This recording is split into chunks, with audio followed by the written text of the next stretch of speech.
Rain hit the gates of the Songbukdong estate like something with a grudge, and inside the West Wing, blood was still finding its way through a white dress shirt that used to be worth more than most people's monthly rent.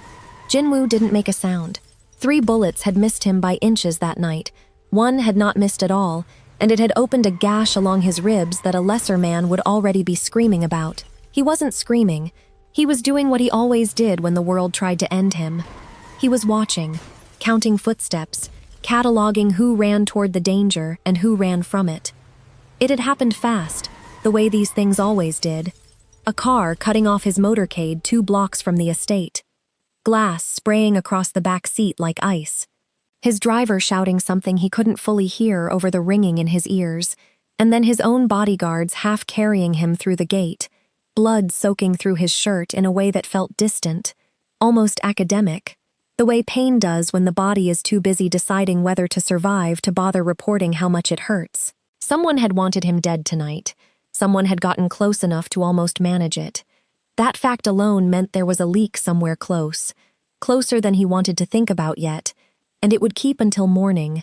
Right now there was only the ceiling, the pain in his side, and the sound of rain against glass that hadn't stopped since sundown. "Everyone out," he'd said, voice flat even with blood soaking through his shirt, and 11 armed men who could kill without blinking had obeyed him instantly. Only one person remained standing in that room, the newest maid, barely 3 weeks on staff, a woman named Ava Wilson who still hadn't learned which hallways were forbidden and which doors were never, ever to be opened without permission. He closed his eyes and let his body go slack. It was an old trick, cheap and effective. Pretend to lose consciousness, let the vultures reveal themselves. He'd done it twice before with men he no longer trusted. Both times, he'd watched hands creep toward his safe before the men even checked if he was breathing. He expected the same tonight. Coldly, almost bored, he expected it. Ava didn't move toward the safe. She didn't glance at the open ledger on his desk, the kind of paperwork that could ruin empires or build them. She dropped to her knees beside him instead, hands already working, apron coming off in one motion to press hard against the wound in his side. Her hands were shaking. He could feel that much, but they didn't stop moving. She found water. She found the first aid kit under the bar cart because she'd noticed it there weeks ago, restocking things nobody asked her to restock. She worked in near silence, murmuring to herself the way people do when they're trying to keep panic from taking the wheel. "Stay with me," she muttered, dabbing at the wound, wincing on his behalf like the pain was contagious. "Don't you dare die on my first month here. I need this job." It wasn't sympathy dressed up as a joke. It was fear, wearing the only clothes it had. Then, softer, not meant for him at all, meant for herself, or for whatever god she still half believed in after everything her own life had taken from her, she said the line that would live in his chest for the rest of his life. "Whoever hurt you, they forgot you're still somebody's son." Jinwoo did not open his eyes. He did not need to. Something in his ribs cracked that had nothing to do with the bullet. Welcome to Afro-Korean Story World, a channel where every story is written fresh, just for the people who show up here looking for something that actually feels like it was made with care. Tonight's story sits right in that space where power and tenderness collide, where a man who spent his whole life being feared finally meets someone who simply refuses to be afraid of him. If a moment like that means something to you, go ahead and drop your city and what time it is where you're watching from. I like knowing who's out there with me tonight. Now, let's get back to him, lying there in the dark, doing the one thing he never lets himself do in front of anyone. Because when Ava finally rose to fetch more supplies, footsteps fading down the marble hallway, Jinwoo opened his eyes to an empty room and let 2 tears fall, silently, furiously, like his own body was betraying him by feeling something, after years spent numb on purpose. No one had spoken to him like that since his mother died, believing he'd grow into an honorable man instead of the empire he actually inherited. He wiped his face before Ava returned, jaw tight, already constructing the version of himself that would greet her, unaffected, unreadable, the boss who'd simply passed out from blood loss and remembered nothing. He remembered everything. In the weeks after, Jinwoo did not reward her. Rewarding her meant admitting she'd earned something, and admitting that meant admitting she'd reached him, and admitting that terrified him more than any rival family ever had. Instead, he began watching, not with his eyes, but through the estate's security system, pulling up days of footage under the excuse of reviewing staff conduct, alone in his office at midnight with cold coffee he never remembered was cold. He expected to catch her slipping something into her pocket eventually. Everyone slipped eventually. Instead, he found a woman who left a plate of food outside the night guard Mr. Han's door because she'd noticed his shift ran past dinner. He found her repairing a wobbling chair leg in the staff kitchen with a screwdriver she'd bought with her own money, telling no one. He found her thanking the groundskeeper by name, his actual name, not sir or you there, every single morning, rain or shine. He found her humming while she worked, an off-key, private little melody that made something unclench in his chest that had been clenched since he was 19. She never once performed for a camera she didn't know was watching. That, more than anything, undid the last of his suspicion. Goodness with no audience was a species he thought had gone extinct in his world. There was one close call, early on, that neither of them ever spoke about. Ava had come to his office late one night to drop off a folder and found the door slightly ajar, light spilling from the monitor, her own face frozen mid-laugh on the screen from 3 days earlier. She stood there half a second too long before he noticed her, and for one suspended moment, neither of them said anything at all. Him caught, plainly, unmistakably caught, and her not yet sure what she was looking at. He recovered first, closing the laptop with a casual flick that cost him more composure than it looked like it cost. "Security review," he said. "Standard for new staff." She nodded slowly, said nothing else, and left the folder on his desk without comment. She didn't quite believe him. She also didn't ask again. Some questions, she was learning, answered themselves eventually if you were patient enough to wait.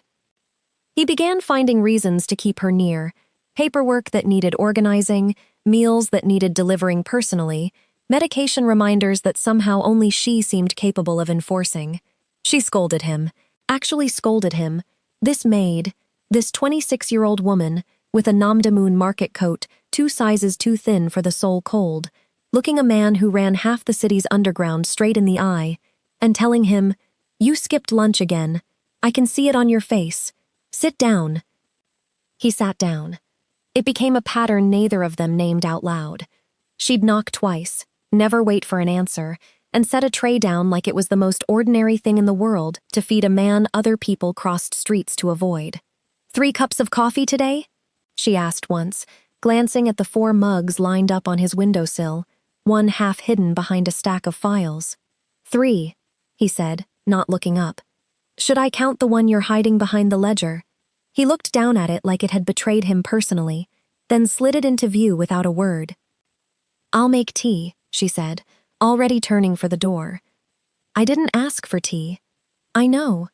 5 minutes later, he was drinking it anyway, and neither of them ever discussed why. Other small rituals built themselves without either of them deciding to build them. Everyone else in the estate stood the moment Jinwoo entered a room, chairs scraping back, conversations dying mid-sentence. Ava simply glanced at the clock on the wall and said, "You're late," like he was a coworker who'd missed a shift, instead of a man 3 of the city's most feared families were currently afraid to look in the eye. He blinked at her, genuinely thrown, because nobody had spoken to him like that in over a decade. Instead of feeling the insult he expected to feel, something in his chest loosened. It felt, absurdly, like being normal. She caught him skipping meals more times than either of them could count, forgetting the medication his own doctor had prescribed after a stabbing 2 years back, falling asleep at his desk with the desk lamp still burning at 4 in the morning. She nagged him for all of it, unapologetic, the way family nags family. He found it irritating at first, genuinely irritating, until the night it occurred to him that no one had cared enough to nag him about anything in years, that the people around him managed his moods and obeyed his orders, but none of them had ever once told him to eat because they were worried about him, specifically him, not the empire attached to his name. He, in turn, noticed things about her that she never realized anyone was tracking. He noticed the exact days she was more tired than she let on, The mornings she smiled a half-second too quickly, like she was covering for something underneath it. The particular quiet that settled over her whenever a letter arrived from home. He never said anything about it directly. He simply fixed whatever was causing the problem. A heavier blanket appearing in the staff quarters during a cold snap. A shift quietly rearranged so she wasn't working alone on the anniversary of her father's death, though neither of them ever spoke that date out loud. Some of their best evenings were the ones where nothing happened at all. She'd dust shelves that didn't need dusting. He'd review paperwork he could have finished in half the time.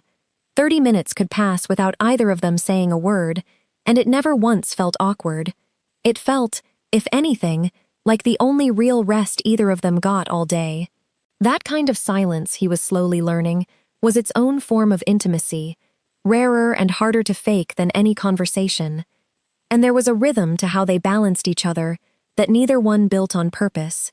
Whenever Jinwoo started closing off, jaw tight, words shrinking down to one syllable, the old walls creeping back up, Ava got quieter and more patient, instead of pushing, like she understood instinctively that some doors only open if you stop knocking. Whenever Ava started doubting herself, second-guessing whether she belonged in a house like this at all, Jinwoo got protective in ways he never announced. A car sent to walk her home safely, a difficult guest redirected before they could say something cruel to the help.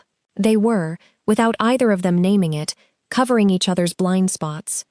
He also, quietly, began investigating her past. Old habits die hard around people who start to matter. What he found staggered him more than any of her small kindnesses had. Nearly every one she earned went overseas, wired to her younger brother's school fees in the States, a boy chasing a future she'd decided to fund with her own hunger. She lived on almost nothing. One coat, one pair of shoes resold twice, a phone with a cracked screen she refused to replace. Not because anyone forced her to live that way, because she'd chosen to. Jinwoo, who had never given anything away in his life without expecting leverage in return, sat with that fact for a long time, turning it over like a coin whose currency he didn't recognize. He started leaving things where she'd find them without explanation. A new phone charger, a heavier coat, left behind by a guest, a rare tea she'd once mentioned liking in passing, weeks after the conversation had happened, and long after she'd have expected anyone to remember it. She never asked who kept doing it. She had a guess. She kept the guess to herself. His men noticed the change before he fully let himself admit it. He smiled. Rarely, but it happened.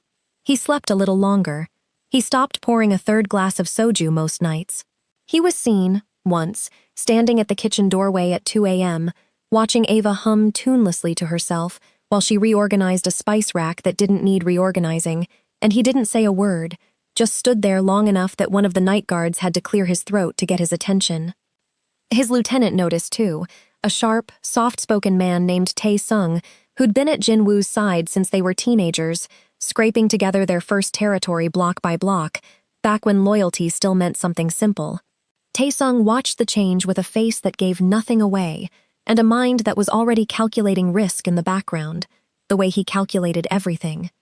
"She's a liability," Tae-sung said one night, voice level, the way he always sounded even when delivering something meant to wound. "You're distracted.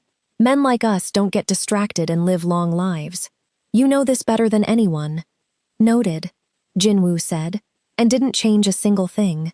Tae-sung didn't push further that night. He simply watched Jinwoo's eyes drift, unconsciously, to the security monitor showing the kitchen wing, and filed that reaction away with the quiet precision of a man who'd spent a decade learning exactly how his boss thought, and who was now, for the first time, thinking about how to use that knowledge for something other than protecting him. There was a night, weeks into this new rhythm, when Ava found a locked metal box shoved behind old tax files while dusting a shelf she wasn't technically supposed to touch. Curiosity got the better of her, just for a second, just long enough to notice the edge of a receipt sticking out where the lock hadn't quite caught. An orphanage in Lagos, a children's shelter in Seoul's Guro district, anonymous donations, both of them, sent under a name that wasn't his, in an amount that made her sit down on the floor right there in the hallway. She didn't say anything to him. She didn't need to. She just started looking at him a little differently after that, Not with less caution, but with more understanding. The way you look at someone once you've seen the room they don't let anyone else into. Chuseok came around not long after, and the household went quiet in the particular way it does when everyone else has somewhere ancestral to be, and Ava had nowhere at all. She had no table to bow to, no family altar 3,000 miles from Lagos or Atlanta, nothing that belonged to this holiday except the loneliness of watching other people have it. So she did something small instead. She set a modest plate of rice and fruit outside the kitchen door that evening, for no one in particular, because it felt disrespectful not to acknowledge the dead just because they weren't hers. Old Mr. Han, the security guard who'd worked the estate for 22 years and had never once looked directly at a new hire until they'd earned it, saw her doing it through the window. He didn't say a word to her that night. The next morning, he bowed to her first, an unheard-of thing from a man that set in his ways, and after that, he called her by name every single time, no exceptions. What neither of them knew was that somewhere else in the city, in a glass office belonging to a rival family that had wanted Jinwoo's territory for a decade, a name had surfaced. Ava Wilson, the maid who was in the room the night he was shot. Rumor moves fast in that world, and rumor said Jinwoo had said something while unconscious.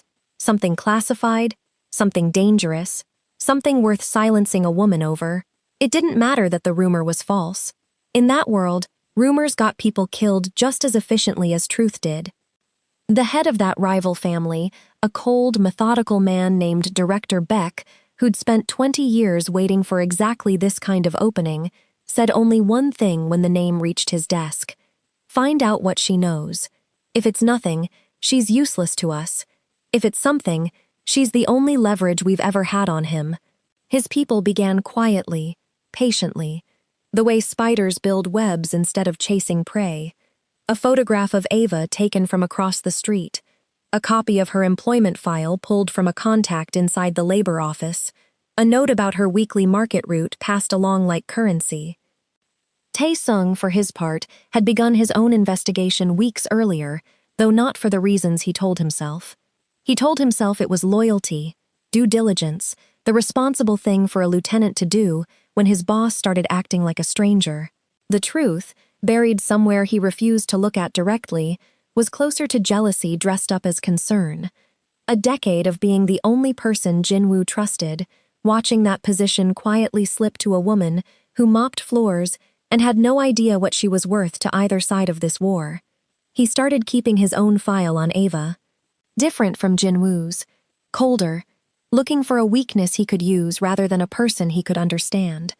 A war began quietly around a woman who was, at that very moment, teaching herself to make kimchi jjigae from a video on her phone, because she'd noticed Jinwoo liked it and never asked anyone to make it for him.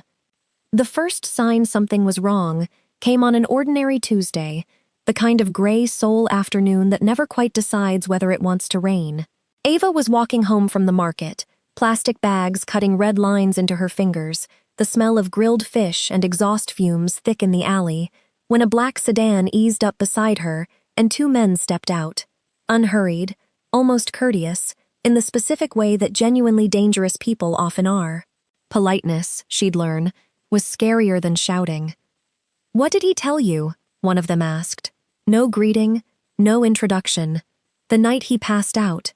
What did he say to you? Her pulse slammed against her ribs, but her voice came out steadier than she felt. Nothing. He didn't say anything. He was unconscious. The man tilted his head, unconvinced, studying her the way you'd study a lock you suspected was hiding something behind it. People don't go quiet over nothing. He didn't touch her. He didn't have to.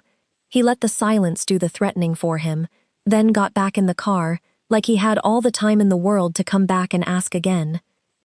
She didn't sleep that night. She told no one, not because she trusted the secret, but because she didn't yet understand what she was protecting, or from whom. It happened again 3 days later, this time in the stairwell of her own building. No polite distance this time, a hand closing around her arm hard enough to bruise. She was still trying to twist free when Jinwoo arrived. No entourage, no announcement, just him, moving faster than she'd ever seen him move, and the two men were gone before she'd fully processed that he'd come at all. She didn't thank him. She rounded on him instead, chest heaving, coat torn at the shoulder seam, years of careful composure cracking straight down the middle. Who are these people? Why is everyone terrified of you? What are you? For the first time in his adult life, Jinwoo told someone the truth without calculating what it would cost him first. "I'm not a businessman," he said, quiet, the quietest she'd ever heard him. "I run one of the largest organizations in this city. People call it the Mafia. I've called it worse." Something in her face closed like a door swinging shut on its own weight. The weapons in the estate suddenly made sense. The bodyguards, the blood she'd cleaned off his ribs weeks ago that she'd told herself, for her own peace of mind, was some kind of workplace accident. "The men in the house," she said slowly, like she was reading her own life back to herself for the first time. "The guns in the study I pretended not to see. That's not paranoia. That's just Tuesday for you." "Yes," he said, and didn't dress it up as anything softer than it was. "How many people?" she asked, voice quieter now, almost afraid of the answer. "Have you hurt?" He didn't flinch away from it. "More than I can count. Fewer than the men who came before me. That's not an excuse. It's just the arithmetic of the life I was born into." He watched something in her expression, war between disgust and the stubborn memory of every quiet kindness she'd witnessed in this house. The two truths refusing to cancel each other out cleanly. "You don't have to decide anything tonight," he added, and it was, for a man who commanded absolute obedience from everyone else in his life, the closest thing to begging he had left in him. She stepped back from him, not dramatically, just enough that the distance between them meant everything, and walked out into the rain without another word. He let her go. It cost him more than losing territory ever had, more than any rival's bullet, but he let her go, because for the first time in his life he wanted someone to choose him, with her eyes fully open, instead of staying out of fear, obligation, or not knowing better. She was gone 4 days. 4 days of an estate that felt, to everyone in it, several degrees colder than the weather explained. On the 5th day, the organization suffered a leak that made everything before it look small. Bank transfers routed through an account with her name on it, altered security timestamps showing her near servers she'd never had access to, a fingerprint, allegedly hers, on a drive full of client lists that had gone missing the same week she'd been hired. All of it pointed at Ava Wilson. All of it suggested she'd been selling secrets from the very first week she walked through the gate. Even Jinwoo, standing over the file with his jaw tight, felt the old cynicism come crawling back, whispering that kindness this specific had to have been a performance after all, that he'd let his guard down exactly the way his father used to warn him never to. He hated how easily the doubt fit, like a coat he'd worn so long the shape of it never really left him. He sat with the file for nearly an hour before moving, turning pages he already knew by heart, looking for a hole in the case that would let him keep believing what he wanted to believe. There wasn't one. Not on the surface. Every document was clean, every timestamp lined up, every signature matched. That was, in a strange way, the first thing that bothered him. Real betrayals were usually messier than this, full of the small inconsistencies people leave behind when they're improvising a lie under pressure. This looked assembled, curated, but grief and doubt are louder than instinct in the first hour, and he let the noise win for a while before his training caught up with his heart. He went to find her anyway, not to arrest her, not to punish her, to ask her, face to face, whether any of it had been real. She didn't cry, she didn't beg. She looked at him with an exhaustion that had nothing to do with sleep and everything to do with being doubted by the one person she'd let herself hope about. "If you truly believe I would sell your trust," she said, "then you never really saw me at all."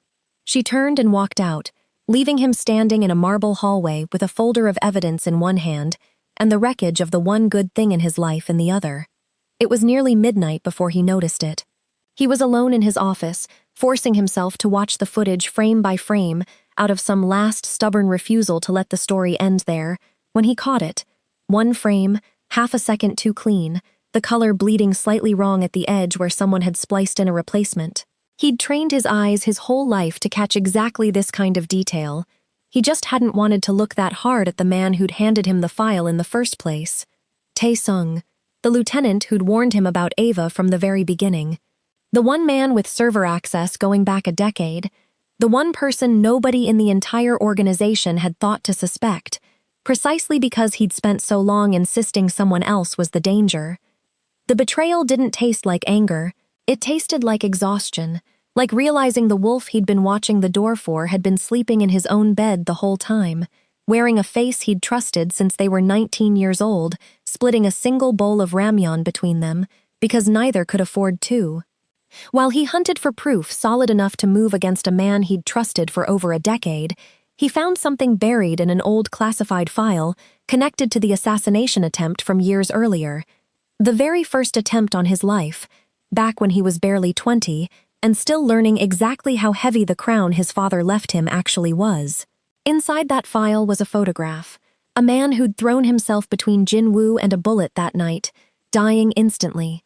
No family listed, no next of kin claimed in the official report, because the paperwork had been buried along with everything else that year, filed away and forgotten the way inconvenient debts often are.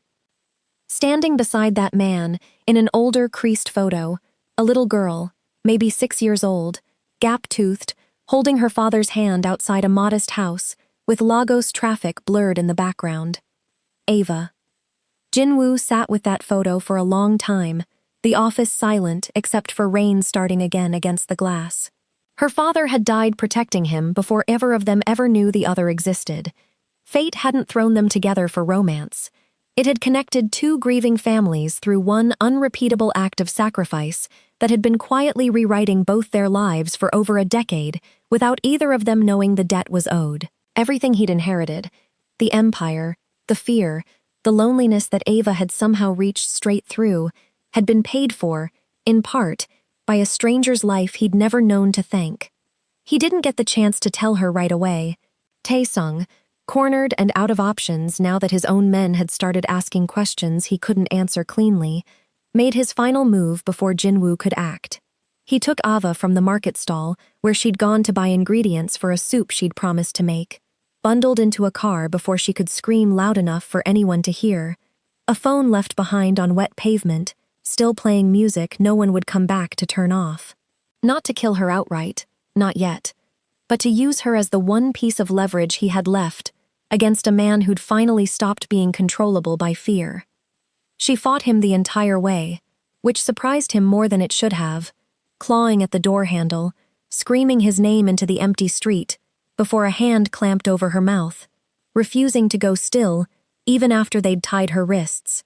It wasn't bravery exactly, it was the particular fury of someone who had already lost one person she loved to violence and had promised herself, quietly, years ago, that she would never again go down without a fight.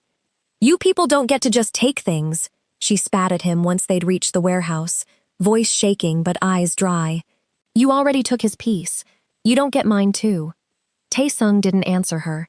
He was already calculating his next move, already aware, somewhere underneath the calm, that whatever he'd built his loyalty on had curdled into something he didn't fully recognize anymore. Jin-woo didn't send an army first. He walked into the warehouse alone, coat soaked through, hands open, no weapon in sight, the single most vulnerable thing his men had ever seen him do. He offered his own life in trade for hers, voice steady even as his soldiers stood frozen behind him at the sight of it, the boss who trusted no one, finally willing to risk everything for someone else. "Let her go," he said, "and you can have me instead. That's the only offer on the table." Tae-sung studied him for a long moment, something almost like grief crossing his face. The closest thing to regret a man like him allowed himself. "You were supposed to be smarter than this." "I used to think so too," Jin-woo said. It was that same stillness that saved him. Word had already spread through the ranks about the doctored evidence, about years of quiet manipulation, about a lieutenant who'd been selling pieces of the organization out from under all of them for his own gain long before Ava had ever entered the picture. Before Tae-sung could finish what he started, his own men turned on him, not purely out of loyalty to Jin-woo, but because betrayal, once exposed, rarely stays contained to a single relationship. It infects every man who ever trusted the traitor, and there were more of those men in that warehouse than Tae-sung had accounted for. The war that had been quietly building around Ava for months ended in less than a minute. Jin-woo crossed the room and got to her before anyone else did, hands shaking as he worked at the restraints, and for once neither of them said anything clever. She just held on, and he let her. Months passed. Jin-woo began dismantling pieces of the empire that had cost him everyone he'd ever loved.